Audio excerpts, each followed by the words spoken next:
Neuropsychoart.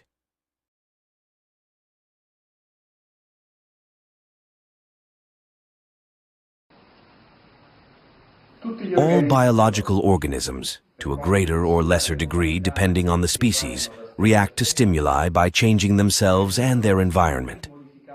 In humans, these transformations take place mainly because of their extraordinary ability to imagine such changes. Over 17,000 years ago, in the caves of Lascaux, a hybrid figure was painted. This had a human body and bird head. This image shows that even such a long time ago, humans were able to imagine themselves as being transformed. During the course of history, human beings have become capable of intentionally changing even their own psyche, making use of psychotropic substances, of practices such as meditation, sleep deprivation, and fasting. Today we know that every transformation that takes place at a neurophysiological level involves changes at the mental level, and we also have equipment that allow us to control neural activity. The idea of an art that makes use of scientific equipment able to affect the brain's activity came to me when studying the experiments conducted by Manuel Delgado in the 60s. This idea became a reality when I found out of the existence of equipment for transcranial magnetic stimulation, and I became convinced that their non-invasiveness could facilitate the transition from a dual art in which the viewer and the creator are two separate entities to an art in which experiences are self-induced, and every mind can then partially or fully transform itself with instantaneous effect. The works of Neuropsychoart are based on the study of neuroscience, psychiatry, and psychology, and have the following main objectives: to guide those who experience it towards the perception of every aspect of the mind, will, attention, self-awareness, etc., in a way that is, as much as possible, separate. The temporary induction of psychotic symptoms, judged by NPA as incarnations of philosophical problems. The translation of neuroscientific and psychological experiments into art experiences. In some cases, NPA combines sensory stimuli with the effects of RTMS to create art experiences.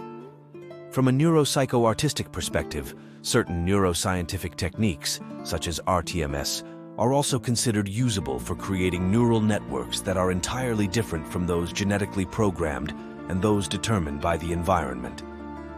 These new networks have experiential correlates that are currently unimaginable, just as those that can derive from the simultaneous activation of neurons in certain brain areas, performed using an RTMS coil, and inhibition of neurons in other areas, achieved with another coil.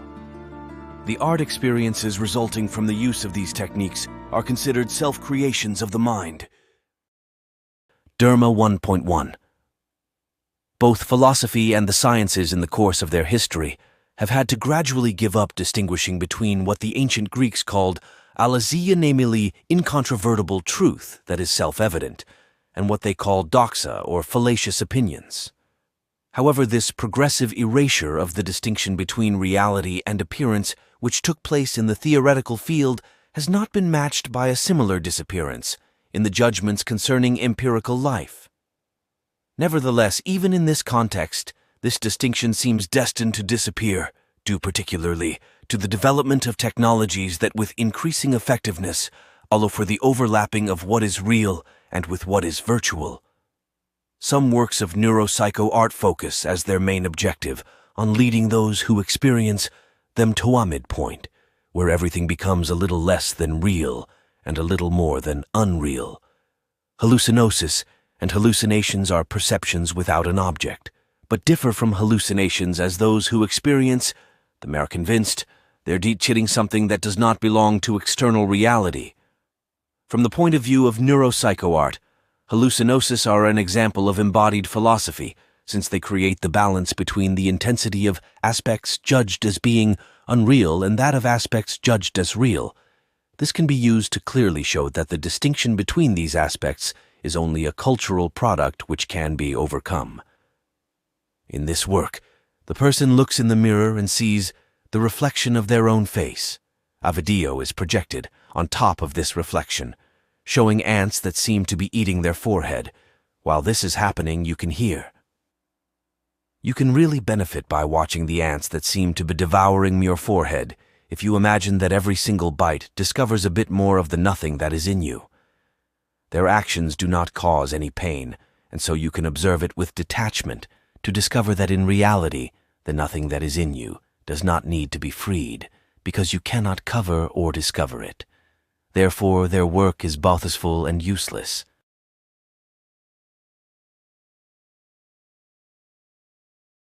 Auto-visualizer. In usual visual experiences, when the phenomena that attract our attention are not in the medial or forefield of vision, they cause an immediate eye movements that can place them in the center of our vision. It is nevertheless possible to move visual attention while maintaining our gaze on what is in front of us, as demonstrated by experiments on hidden attention conducted by Hermann von Helmholtz in 1894. The auto-visualizer is a tool designed to facilitate the movement and maintaining of attention on the edge of the field of vision, where you can check experientially the continuity between being and non-being that fade into each other, giving rise to an area that cannot be considered to exister non-existent. From this ambiguous zone, the user will try to digress their gaze onto nothing. They will inevitably fail, but if they persevere in this endeavor, through such failures they may perceive the inseparability of being from not being. Such relationship often deceives us. While detecting the changing nature of phenomena, a person simultaneously identifies their own emptiness, and then consciousness and unconsciousness, life and death appear to them as if there were their own limits. The hidden attention of the person taking part in this experience focuses on two twirling lights which gradually and continually go in and out of the field of vision, while their gaze is firmly fixed on a black dot in front of voices.